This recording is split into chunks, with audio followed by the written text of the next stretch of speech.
Great news! The National Emergency Response Information System, or NERIS, is on track.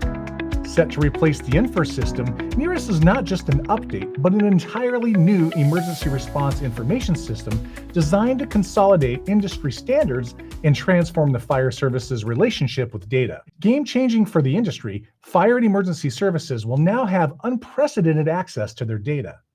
Better equipped with near real-time information and the ability to analyze and share critical information that adds decision-making and incident response preparedness, departments will now be empowered at every level: federal, state and local, tribal, and more.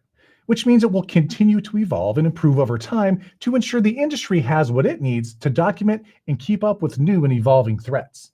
After a successful release of the core data schema in May, the USFA is well into the next phase of the NERIS transition.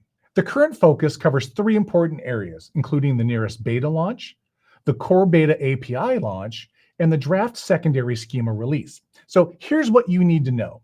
As departments might know, NFIR submissions always happened by downloading a special type of file from your RMS vendor, and then that needed to be uploaded to a national database. NERIS is trying something new with the new reporting standard. They're doing direct connection to the NERIS site via APIs, which means that when an incident record is locked, it can be submitted automatically to the national database. This makes it faster for agencies to do reporting and faster for the folks at the USFA to be able to do analysis on current incident trends across the country. The APIs that we have access to right now are for submitting department information, which will help with registration when a department wants to start using NERIS. We've also got APIs for the dispatch and incident schemas that have been released as of May 2024. Those pieces of information are direct data about an incident record as those are occurring. So your dispatch would be able to connect to NERIS if desired and submit information to start a record, or submit that information through your RMS like many agencies have.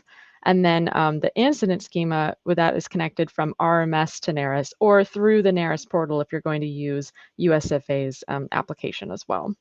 In early August, NERIS put out secondary schemas for evaluation. They had a comment period that closed at the start of September. There's 3 new schemas that they're looking to incorporate into the overall picture of NERIS reporting. There's one for incident analysis. This more or less replaces and enhances the NFIR's investigation module that was part of the old data standard, but has a lot more information in it about different types of fires and incidents that an agency can go to, information about vehicles and other elements that could be involved. So it's going to be a much larger piece that would be separate from the main incident report. There's the community risk reduction, which involves a lot of information about properties and inspections that might be happening on properties in your response area. Same with health and wellness. That would involve a lot of work on our personnel module and some work in incidents as well to capture fire personnel injuries that are occurring outside of an incident report. And that also has schema information related to personnel exposures and on-scene decontamination practices for firefighters. First and foremost, identify your nearest lead. This person should already have a deep understanding of your department's data and organizational structure. Their role will be coordinating onboarding, training, and all the administrative aspects of the transition. Next, decide what CAD and RMS vendors you want to partner up with, along with your PSAP or 911 dispatch center. You should also catalog mutual and automatic aid agencies located within your response area. Finally, gather all information on station locations, units, geographical data such as shapefiles or maps delineating jurisdictional boundaries. Maybe it's your GIS department that can help you with that. Or other information or specifics such as unit capabilities, minimum staffing levels, and cross-staffing arrangements. Here at ESO, we've been preparing for the NERIS migration for a long time, and we're already working with UL FSRI to support you throughout your transition.